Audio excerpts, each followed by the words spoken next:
Hey there, you're looking at the Weber 37, the ranch. Got it coming up to temp right now. Gonna do the first cook. Doing some pork spare ribs. Let me show you the setup so far though. Still coming up to temp. I got the Inkberg probe in there. It's reading at 237, but it's, I'll be cooking these at closer to 300. There we go. I have some char logs over, just banked up over on this side and there. Can't really see because of the sunlight. Let me see if I come around. That's not much better, but you get the idea. Just got char logs there for heat, and I have some whiskey barrel oak chunk pieces in there for the smoke. And then I'm just gonna put the rack over there on the left-hand side indirect. Today I'm using some perfect pork rub from Snake River Farms. That's where I ordered these ribs from. And I got the rub that came with it too. So anywho, let's get these on.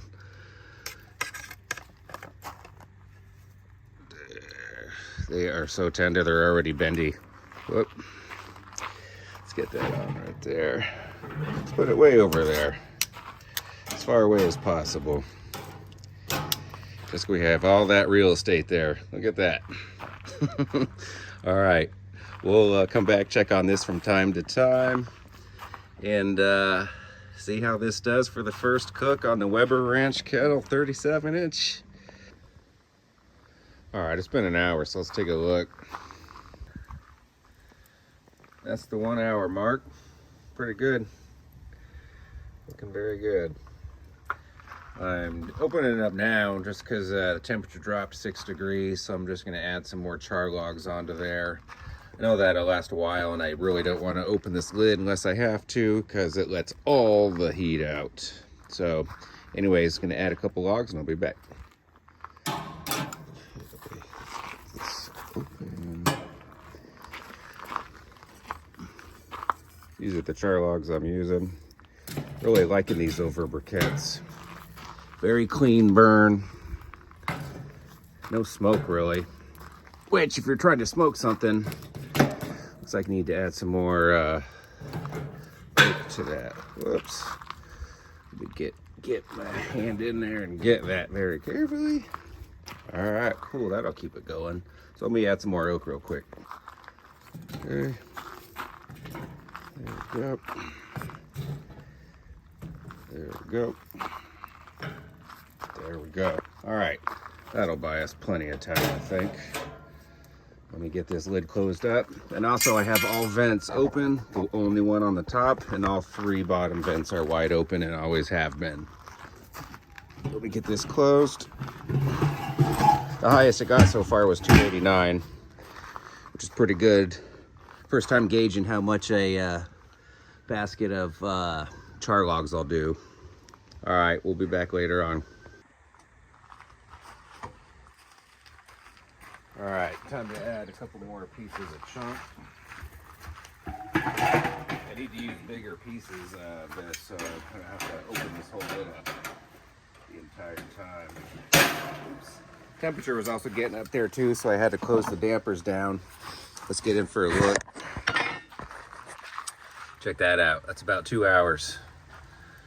Like I said, I had to dial down, closed 2 of the bottom ones entirely. I have the remaining 3rd damper at the bottom opened up about halfway right now. And that's dialing it in at about 300. So there's definitely a learning curve with having 3 dampers at the bottom, but it's fun. There's my little dog bite for my doggy. Yeah, it's coming right along. Cool. I have no idea what the internal temp is yet. I haven't probed it and won't do that for quite some time. But yeah, very good first cook so far. She must have heard me talking about her bite. I'm Rosie. All right, we'll see you guys in a bit.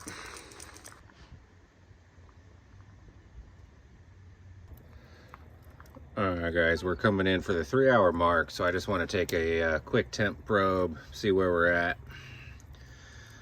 Let's see. Well, 198, 199, 188 there. Using the ChefsTemp thermometer, man. Love this thing. One thing I like it, I'm a lefty, So I can move this thermometer both sides and flip this so I can use this with both hands, and the dial flips too, so can't do that with the Thermapen. All right, I got another 10 degrees to go. I like to treat these like a pork shoulder, bring them up to about 200, 203. So check that out, man. We are very, very close. This ranch is doing a great job. About the 3-hour mark, got this cooking at approximately 300 degrees. All right, shall be back. All right, here we go. Last, I think we're done, so I'm going to take it for take temp. All right, let's see how we're doing. Check it out, 205, 206. Let me get right there. Nice, we're done. Perfect. Okay, I'm going to take these off, put them on the cutting board, and let them rest for about 10 minutes. Open air style. And we will see how the ranch did.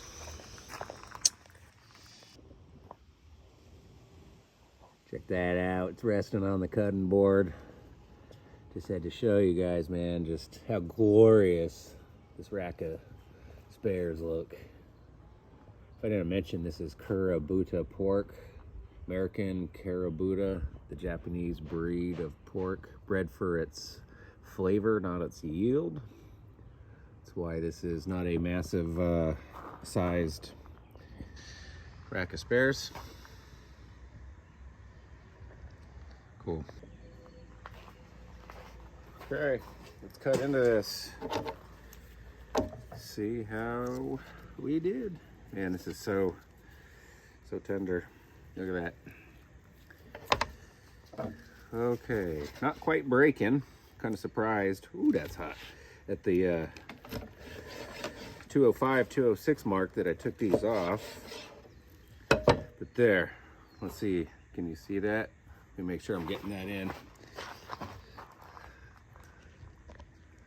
There. Look at that, nice smoke ring in there. Awesome looking bark. Man, look at that. Just looks so perfect. So perfect. All right, I'm gonna take the tri-bite, moment of truth.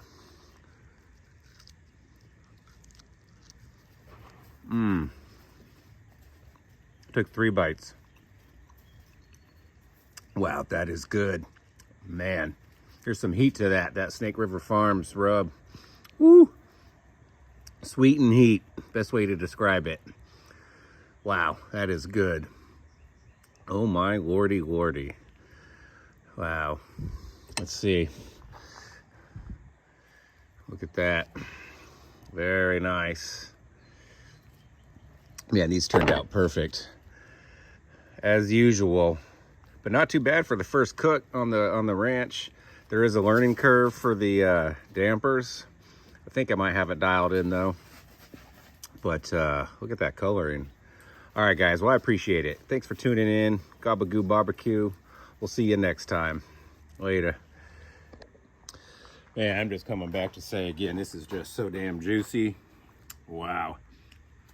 That might be my new favorite rub for pork. Man, that'll be good on brisket too. But holy crap, man, that is good. That's how good it is, guys. All right. Man, I'm gonna go finish this rack off. Laters.